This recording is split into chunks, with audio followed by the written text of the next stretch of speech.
Hello there, folks. My name is Spoonks, and welcome back to another episode of Box Office Chat. This is the show where I break down the top 5 domestic box office results, see where each movie landed, and see how well each movie did. So let's get started. Number 5 was Amsterdam, making $2.7 million this weekend, adding to a domestic total of $11 million and a worldwide total of $17 million. So I don't think anyone's too surprised by how well this movie is doing. It didn't plummet like I thought it was going to do, in all honesty, but it didn't do anything special either. It dipped 57%, which again is a bit better than what I was expecting, but it's still not what you want to see for this movie, as this movie is nowhere even close to making at least 25% of the film's budget back. This was pretty big flop, and many various sources are pointing out how big of a flop this is, as it is expected to lose around $100 million for 20th Century Fox, which is just absolutely brutal and devastating to see. And it also makes them thankful that Avatar is just about 2 months away, so that'll definitely recoup for this movie's losses, to say the least. I just didn't feel like there was a lot of interest in this movie at all, and critics and audiences weren't really fans of the movie either, and it just seems like this was a bit more of a liability, if anything, just to get it out of the way, rather than just giving movie theaters something to see, to fill up screens during the drought we were previously in. So yeah, I don't think we're going to be seeing Amsterdam anytime soon in the top 5. This is definitely going to be the last time we see it. At least it came out and it opened in the top 5 and stayed in the top 5 for more than 2 weeks. But yeah, this is a pretty terrible run at the box office. Number 4 was The Woman King, making $3.7 million this weekend, adding to a domestic total of $59 million and a worldwide total of $75 million. So as the film gets closer and closer to its doubling point, it is roughly $25 million away from surpassing the doubling point worldwide at the very least, which is very good.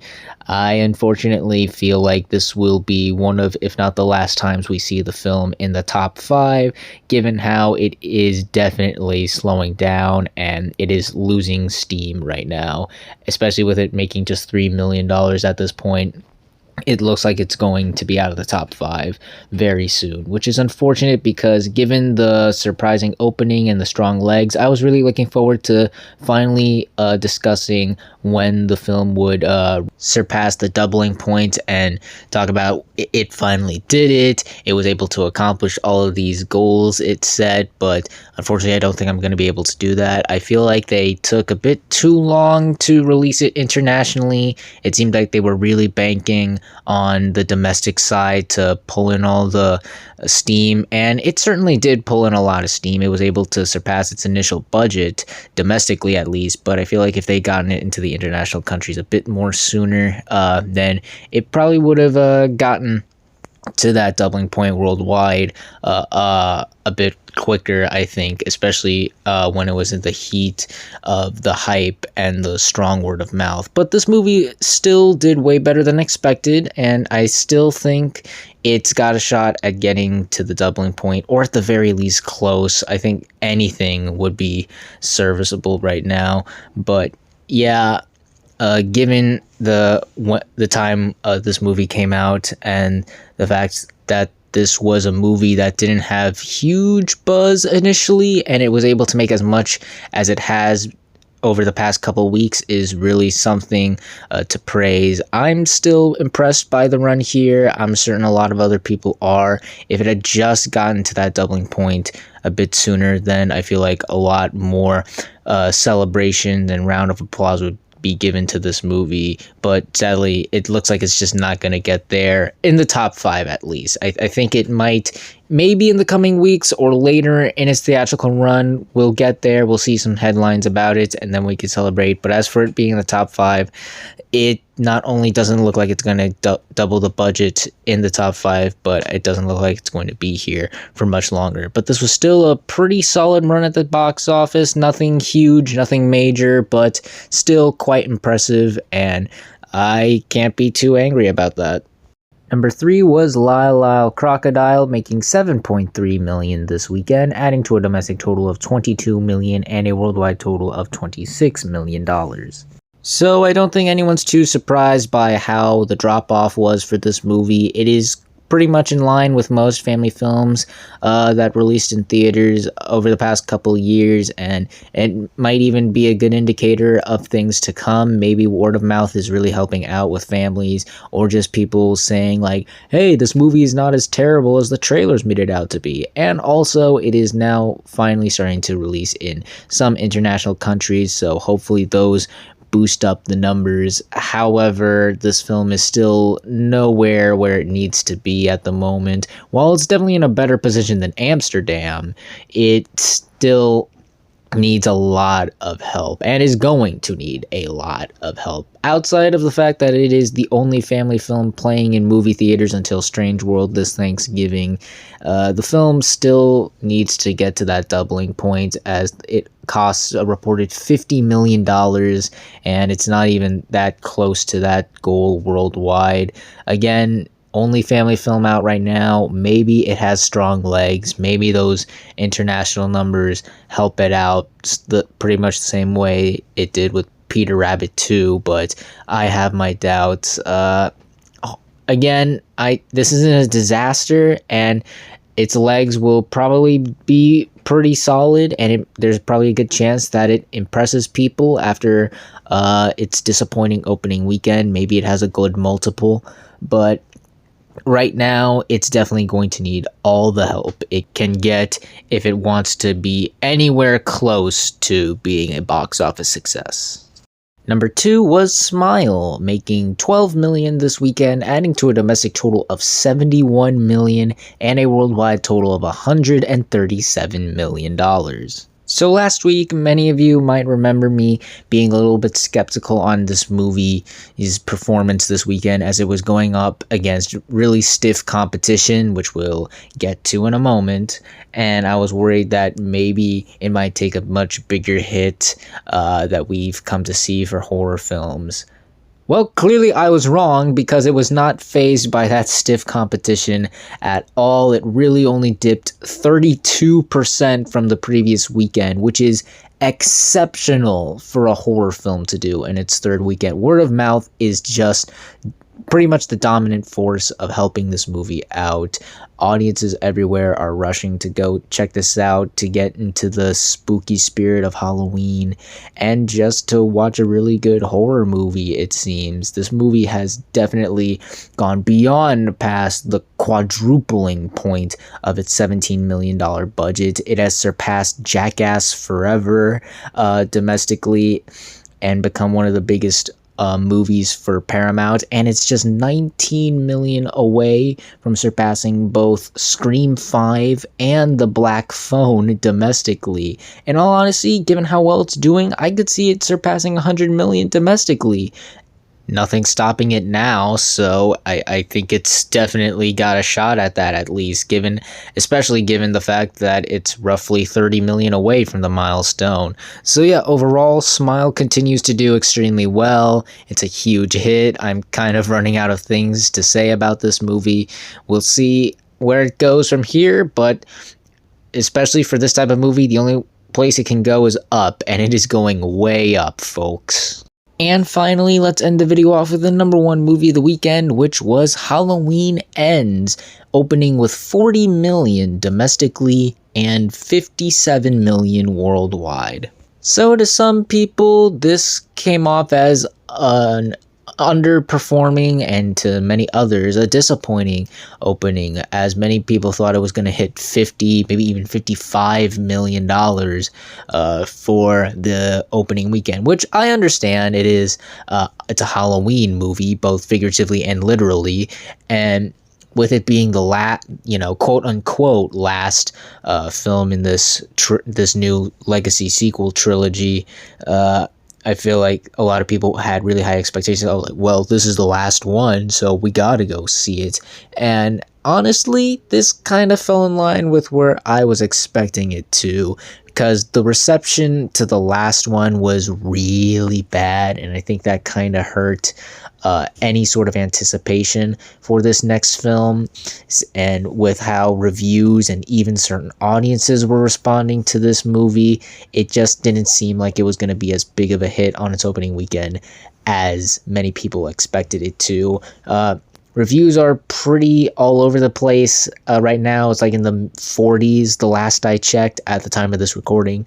And it did get a C plus cinema score rating, which for a horror movie isn't too bad. Barbarian got a similar score, and that ended up being a really big hit against its budget. So anything is possible, really.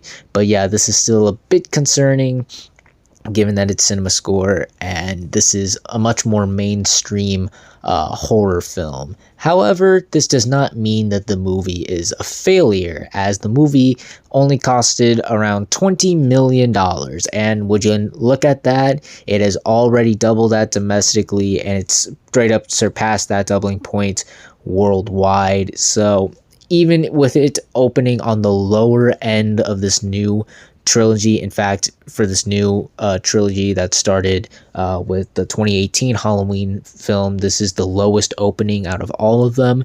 This film is still in a safe place right now. It doubled its budget, and pretty much anything else it makes after this weekend is spare change. And while I do have my concerns for how it's going to hold throughout these coming weeks, I still think there's a slim chance it does put up a good fight, because, well, if Smile is anything to prove, it's that people are in the mood to watch some scary movies to get into the spirit of Halloween. And come Friday, we will just be 10 days away from Halloween, so this movie has plenty of time to improve upon and make as much as it can. What's gonna hurt it definitely, though, is the word of mouth.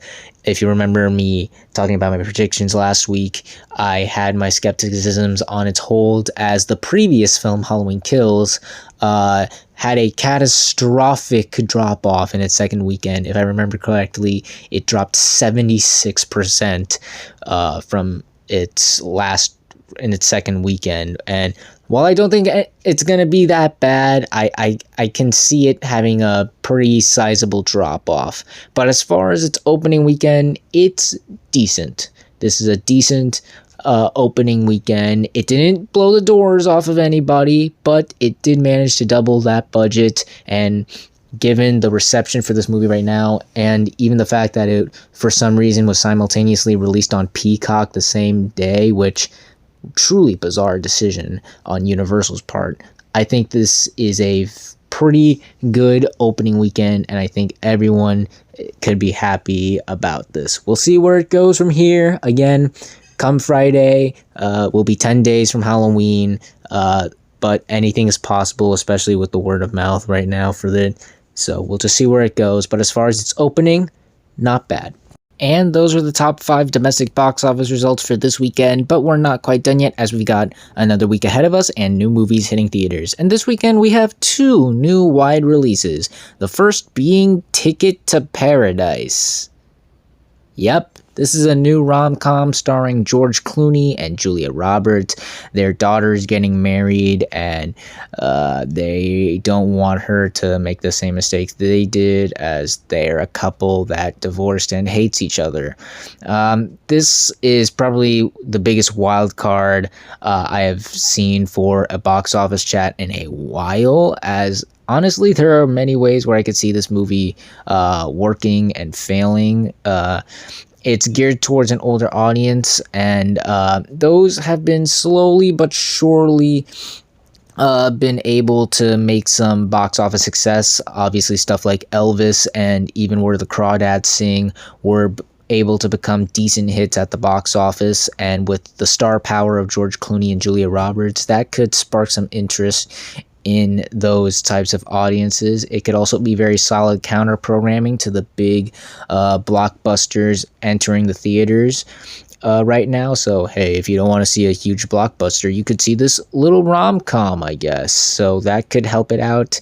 And probably the most surprising factor of all, this film is already a box office success. That's right, folks, you heard me, as this film has already been released internationally for like about a month or so. That's right, they pulled the bad guys once again. And folks, internationally alone, not only has it made $72 million, but it has also doubled its $36 million budget.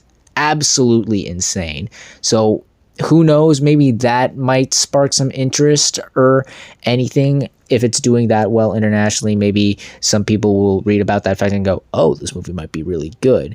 And hey, if this movie like flops, it wouldn't really matter at all, as once again, the movie's already a hit. It's already doing well. Anything else will just be spare change at this point.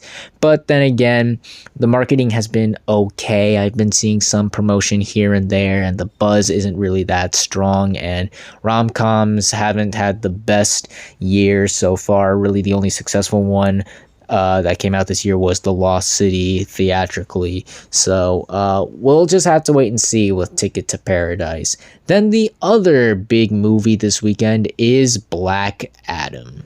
Now here's a movie with a lot of weight on its shoulders, as not only is this the first feature film with the character, but it is also Warner Brothers' last film that will be released theatrically this year. As if you remember me discussing my predictions for Don't Worry Darling, or if you've just been reading the news a lot involving Warner Brothers, you know that thanks to good old David Zaslav, the company has lost so much money that they cannot afford to release anything else after Black Adam hits theaters, which is why stuff like the House Party remake and Shazam! Fury of the Gods both got pushed back to early next year. However, even with all of this commotion about Warner Brothers and the fact that, again, this is their last film of the year, I have high hopes for this movie. There's a lot of buzz going on around it. People are getting excited about it. DC's been having a good year. I mean, obviously, the Batman did really well, and even Super Pets, which kind of, could have done a bit better, was able to double its budget eventually, and it's actually about to surpass $200 million worldwide, which is nothing to sneeze at. And with the star power of The Rock and the fact that this is going to be a much more mature superhero film, this is definitely not in the same vein as something like Thor: Love and Thunder. I think it's sparking up some buzz. Early reactions from what I've heard and read recently are pretty positive. People are enjoying the movie. It's not a masterpiece, but people are saying it's really fun. The marketing has also been fantastic. Been seeing tons and tons of promotion for it all over the place. And yeah, I think we are definitely going to see probably the biggest opening since Thor: Love and Thunder. Don't think it's going to open as much or even close to Thor: Love and Thunder, mind you, but it's definitely going to be the biggest opening since that movie. I just think that there are a lot of factors going towards it that are benefiting it right now, and we could see something that catches people off guard. But we'll see how well this movie truly does, as well as the rest of the movies that land in the top 5 on the next Box Office Chat. And that's going to do it for this week's episode of Box Office Chat. What did you all think of the results? Were you satisfied? Unsatisfied? Comment down below and let me know. If you like this video, hit the like button. If you like this channel, hit the subscribe button. Follow me on all those social media links right there. And until next time, everyone, stay sharp.